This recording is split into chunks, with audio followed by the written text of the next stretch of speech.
Welcome to the restaurant at the end of the world. This is Huset. 78 degrees north of the equator, the menu features local fare like reindeer, foraged mushrooms, sea kelp, bearded seal, and blue cheese covered in ash. The head chef, Philip Gemzel. For me, it's a lot about wild flavors, but it's also about simplicity. It's definitely challenging to be in Svalbard. When you discover something new, it's always a rush. There is something to be excited about all the time, which is fantastic. We don't have anything here, nothing is growing. There's no trees, there's no vegetables. There's no farms of anything. There's no pigs on the island. So we got to deal with the things we have around us. All the protein we get from our hunters and trappers here in Svalbard.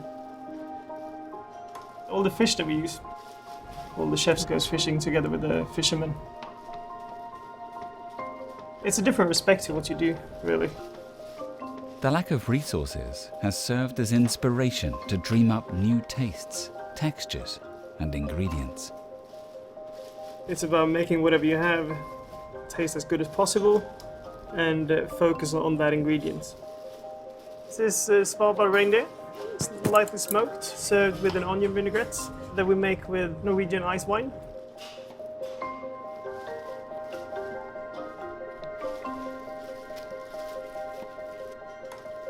So this is a mushroom soup made with local mushrooms here in Svalbard. There's not many things growing in Svalbard, and this is one of very, very few. I wanted to kind of recreate that environment of where the mushrooms are. When we found them, it's a very, very earthy flavor. Finding inspiration in nature, creating dishes based on seasonality and availability, modern chefs like Philip are hoping to inspire a sustainable future. The food industry contributes to some of the greatest challenges facing humanity. Climate change, water scarcity, dwindling resources, increased chronic disease, and overpopulation. And the food of the future is going to be as different as the world itself.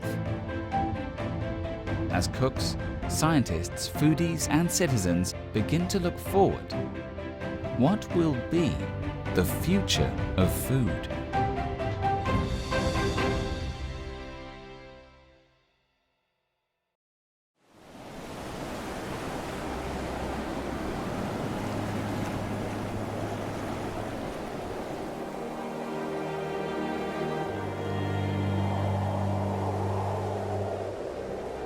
On a remote island of the Svalbard archipelago, halfway between Norway and the North Pole, scientists are making plans for the food of the future. If you fly into Svalbard, the only thing you will see is ice, ice, ice, and ice.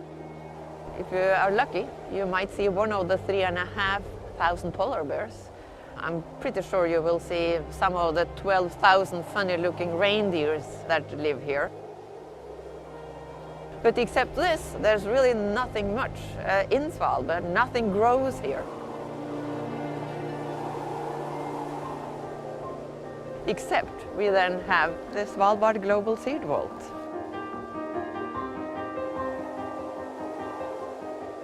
This seed citadel holds almost 1 million samples of plant species, originating from almost every country in the world. It is our largest and most diverse collection of crop species. Marie Hager is head of the Global Crop Trust. She and her colleagues have made global crop diversity their mission for a very important reason. Our food system is in deep trouble. Our mandate is to safeguard the diversity of crops around the globe. As of today, 95% of the food we eat actually come from 30 species.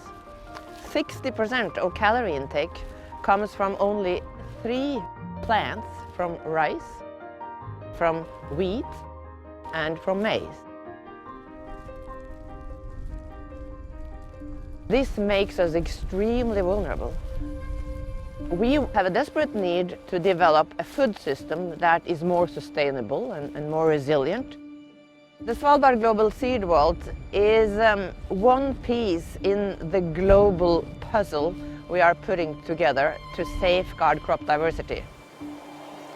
It's more important than ever because of climate change. Carved 500 feet into the side of a mountain, standing 426 feet above sea level, this bastion of hope was built to withstand rising tides and temperatures. You walk through a tunnel approximately 120 meters long. Then when you passed actually 4 or 5 doors, you'll come into a huge white hall that I like to call the cathedral. In there you see an extremely icy door. Behind that door, with all these beautiful ice crystals, you will find just boxes of seeds. We have crops from absolutely all over the world. It's actually fascinating to think about that is both the history of agriculture and potentially the future.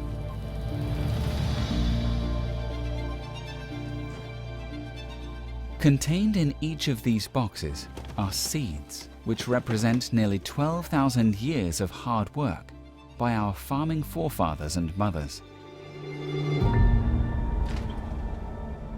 Though there are more than 1,700 gene banks storing seeds around the world, they can be vulnerable to war, natural disasters, and other threats. Extremely important genetic material has gone lost. And we in the Crop Trust are concerned to conserve each one of these. We desperately need to breed plants that can stand higher temperature, higher salinity in the soil. We know that the plants we are growing today, they take far too much water, so we need to develop plants that can give good yields without the same amount of water. We know we will have to fight new pests and new diseases as a consequence of climate change. And we of course always need to be concerned about nutritional value and taste. All of these things can be managed if we are wise enough to safeguard the diversity that we have, because one of them might have the trait that we need today or tomorrow, in 50 years or 200 years, to develop plants that can stand new environments. As we blast into a 21st century rife with complex challenges, food diversity is one of humanity's most potent weapons in the fight against hunger. Diversity of diet also gives us an opportunity to achieve new levels of health and nutrition by taking advantage of delicious foods that are available in our own backyards. Historically, we have eaten roughly 7,000 types of plants, and many of these still exist, and we should absolutely find some of these forgotten foods.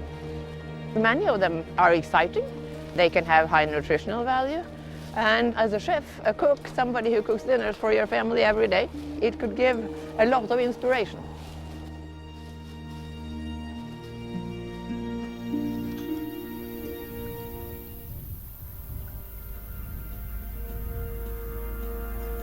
But in the future, humanity will have to tackle yet another rising challenge: food access.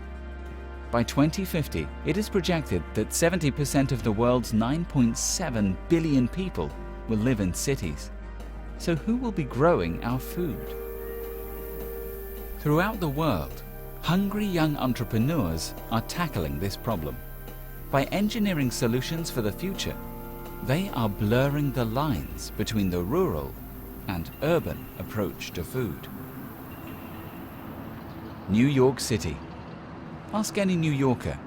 This is the center of the universe.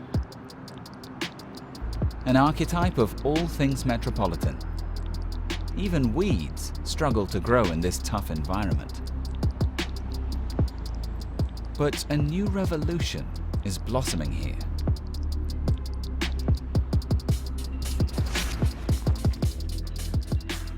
What we hope at Square Roots is that we're really unleashing this new generation of entrepreneurs and these amazing farmers. Square Roots in Brooklyn is planting the seeds of a big idea. Right here, in an industrial parking lot.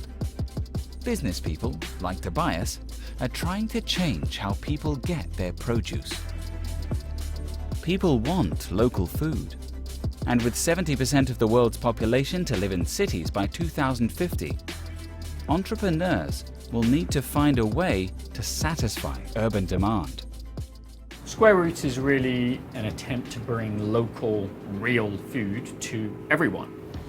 Today, most of us are at the mercy of what we call the industrial food system, which ships in high-calorie, low-nutrient food, often from thousands of miles away. We've lost connection with that farmer. What we want to do at Square Roots is start to grow food right in the middle of the neighborhood, next to the people that are going to eat the food.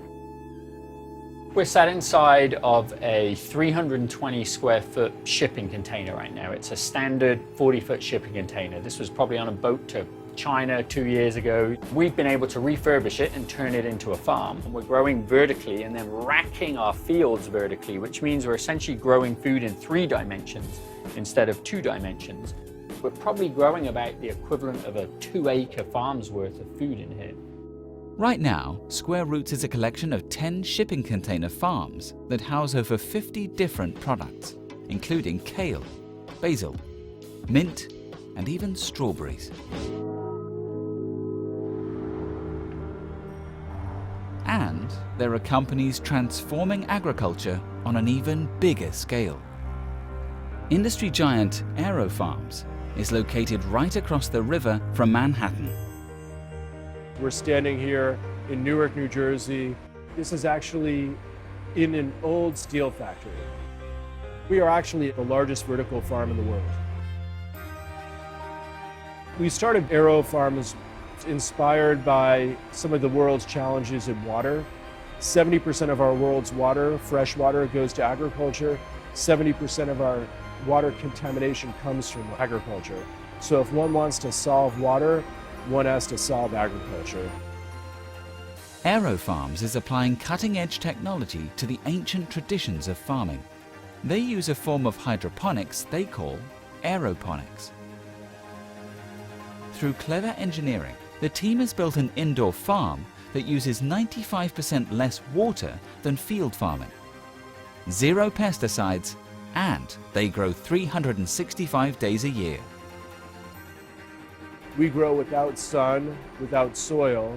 Instead of sun, we use LEDs, light-emitting diodes. Plants don't need sun, they need spectrum. So we study spectrums that optimize photosynthesis, and then building on that, we deliver nutrients, minerals, and elements that are in the soil through a spray. Every one of the million seeds planted per year provides precise computer-monitored data. This is a product that's about 3 days old. We actually know, based on all the information, there's sensors, there's monitors, we're collecting millions of data points every single day about what's happening with the crop. We can actually see what's happening on day 2, day 5, and then what's going to be happening on day 12 of harvest. So this really gives us a line of sight in terms of how do we ensure the right quality. So we think of ourselves as plant whisperers, thinking about what are the nutrients, what's the right light, what's the right environment, and creating the perfect environment for the plant. This kind of thing out in the field may take 30 to 45 days to grow, and we can grow in 12 to 16 days. That means up to 30 harvests a year. It's 390 times more productive per square foot on an annualized basis. But data and efficiency will only go so far. Foodies want their veggies nutritious, crunchy, and packed with flavor. From an organoleptic, from a tasting, from a sensory standpoint, what's exciting is that we're able to accentuate different flavors. It's really kind of like a wine flight, if you will, of flavors. So our baby kale is sweet, our watercress is really zesty, our spicy mix has incredibly bold, peppery flavors. At the end of the day, we're farmers, we're passionate about food, and what's exciting is that we now have ways of using technology to be able to have a better product.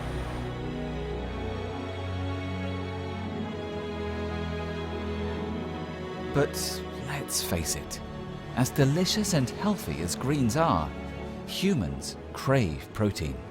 And our insatiable taste for one thing has drastically altered our health and environment. Meat. 59% of American cropland is devoted to corn and soybeans, the majority of which is used to feed livestock. It takes 1,800 gallons of fresh water to produce just 1 pound of beef. And the production of meat is responsible for 14.5% of human-linked greenhouse gases. Quite simply, meat is an ecological disaster. Nowadays, the big push environmentally is climate change. And we've known since 2006 that animal agriculture causes more greenhouse gases than all transportation combined. And yet, something that we can actually do something about actively, consciously right now is making food choices that make a difference. It's a major part of our diets. Worldwide, we consume 92 pounds of meat per person per year. But there are pioneers offering alternatives to our delicious addiction. Some see meat substitutes as the answer. We can put the feed that we feed the animals in and we get very tasty, juicy, plant-based meat. A few innovative scientists think the solution is so-called clean meat, grown in petri dishes. Others believe that there's an easy and natural source of protein right under our feet. Insects. Though reviled in the West, ants, crickets, grasshoppers and worms are an important and delicious source of protein in parts of South America and Asia. Natural. Oh. I kind of love eating insects, so here at the Chapelinas, they're grasshoppers. Really nice, like nutty, earthy flavor, and with the salt and the lime, they almost come across like a olive or kind of a caper or something like that with a really intense flavor. But if you haven't tried insects, these are a great one to try first. These ones have garlic and chili on them, but super crunchy. The inside's a little soft, but really salty, and yeah, they're really amazing. I love these things. I think everyone here has just been programmed that insects are something you smash with a shoe when you see them. I was guilty to that as well, but I did keep an open mind, and after tasting it, then seeing how intense these flavors were and how it was a whole new, I guess, flavor palette of things that you could use. It's, you know, not only nutritious, it's also really flavorful, and, you know, as a chef, you'd be doing yourself a disjustice to not delve into these ingredients. So these are gusanos. They're grubs that grow inside of the agave that you make mezcal from. It's often served with oranges on the side of mezcal. They're super duper tasty. I definitely think that eating insects is part of the future. Not only because it's fun and exciting and delicious, I think that for the green footprint that's left. There's a whole nother world of flavor there. I mean, if grasshoppers taste this good, who knows what all the other insects taste like? I don't know. And insects are ready to be grown at an industrial scale. The key thing is sustainability. In this crate alone, there's roughly 50,000 little insects. So in this area, we have, I would say, 2,000 of these crates. So that's a whole lot of food in a small area. At this protein farm in the Netherlands, farmers are breeding crickets, grasshoppers, and very juicy buffalo mealworms. Insect proteins can be ground down into enriched flours and made into products like bread and pastas. These are the little creatures. As said, they're highly nutritious. What a lot of people talk about, of course, is protein. This is sort of high quality protein. Why? Because it has all 9 essential amino acids.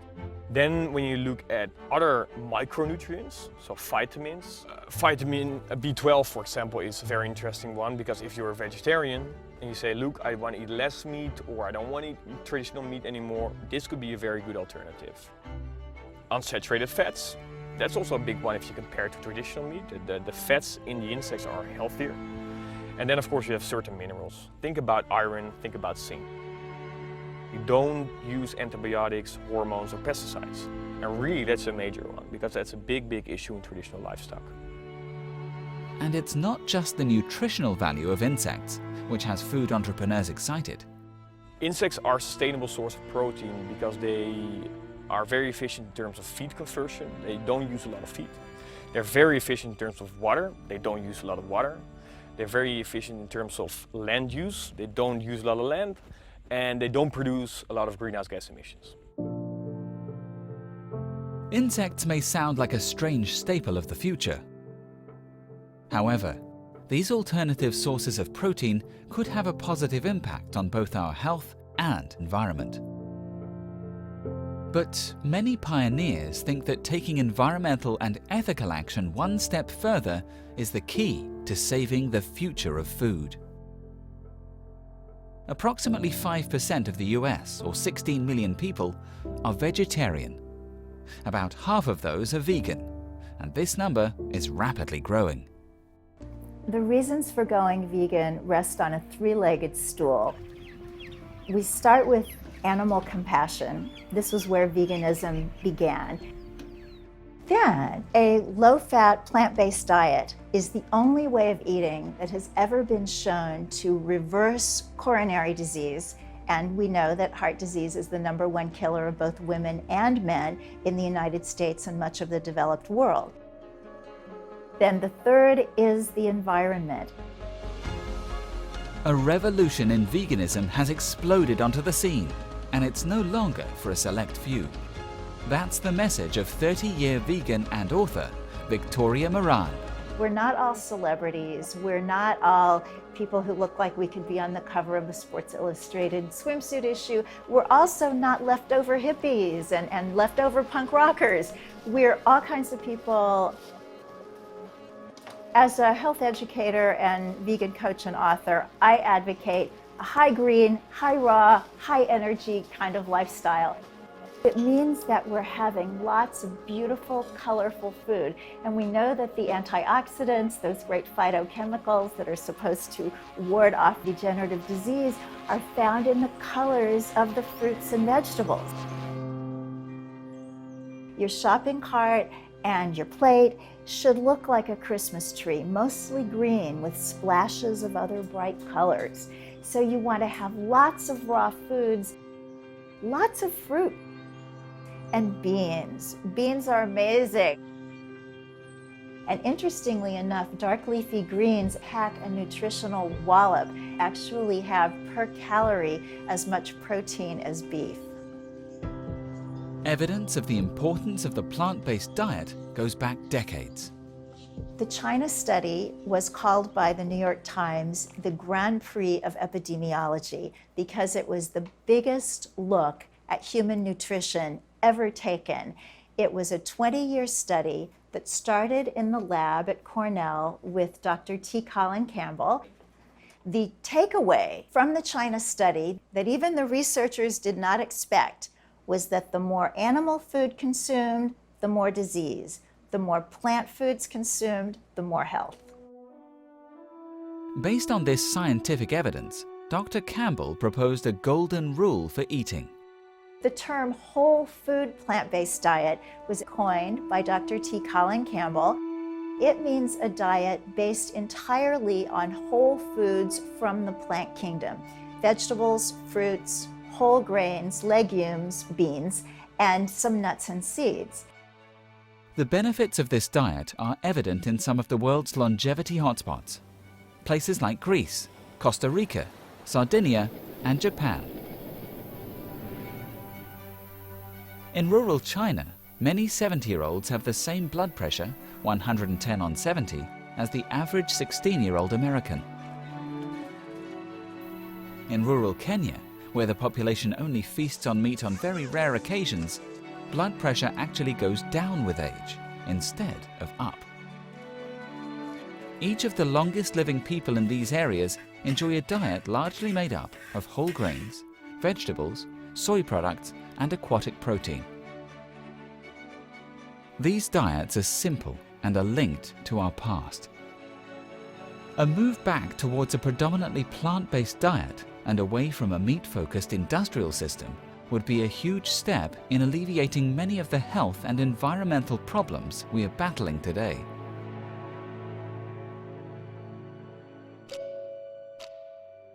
This is just one of the many lessons we can learn from the history of food. And to understand our food is to understand our shared story. The reason I like studying the history of food is the ability of food to take you back in time. It transports you in a way that very few other things can. If you can experience a meal that might have been eaten by Henry VIII, Marco Polo, you can put yourself there in a way that you can't in other ways. It's a fragment of the past that we can put in our mouths, that we can smell, we can touch. I just don't know any other way that time travel can be so immediate and so physical. For 2 million years, food has been so much more than sustenance. We eat some 80,000 meals in a lifetime. Humans have evolved to see much more in food than mere survival. It's cultural, it's social, it's oftentimes a ritual in a religious way or simply in how we structure our day. So much is built around meals, around eating. So I think it's important as we go forward making some of these changes that are absolutely necessary that we keep these ritual aspects and these social aspects intact. We need them. And while the histories of food have been written, the battles for its future are just beginning. In everyday society, food seems like a pleasure, something that is just part of life and we can enjoy it. But if you live in nature, food is the necessity. It is important to reflect that in the end, survival depends on food. In the West, we've almost forgotten that. Nowadays, more people have nutritional problems from being overfed than being underfed. But nevertheless, there's something like 1 billion people in the world for whom food security is always a problem. And they are the ones that are in closer touch with the reality of us as a species than we are in the West. The decisions we make will dictate the future of the planet and our species. The future of food is going back to our roots, back to eating the simple, natural foods that grow up out of the ground. When this happens, I think that we just might save this planet and people's health besides. So there are lots of policy changes we need to make. But then there's the individual consumer, an individual eater. You know, what do I do at home to make food more sustainable, to increase the odds that we have enough food in 100 years? One scenario that people tend to talk about is diversifying all of our food. We need resilience in our food system. We need to all eat local. But if we realistically think about the future, nobody really imagines we're going to convert to a system where all food is local. Come on, honey pots. Come on, gal. And so I think what a more reasonable argument is that we need to increase the ability of local food to be part of our story. If you can afford it, buying more local food. buying more varieties of the food you eat. Ask for varieties you've not seen before, especially if those are native to the region in which you live. The future of humankind is intrinsically linked to the future of our food. Vertical farming, seed vaults, and edible insects cannot save us on their own. We are at the beginning of a new age where we must reinvent the food systems of the last century. The revolution is already underway. So grab a plate, load it up, but whatever you choose, consider the past, present, and future of food.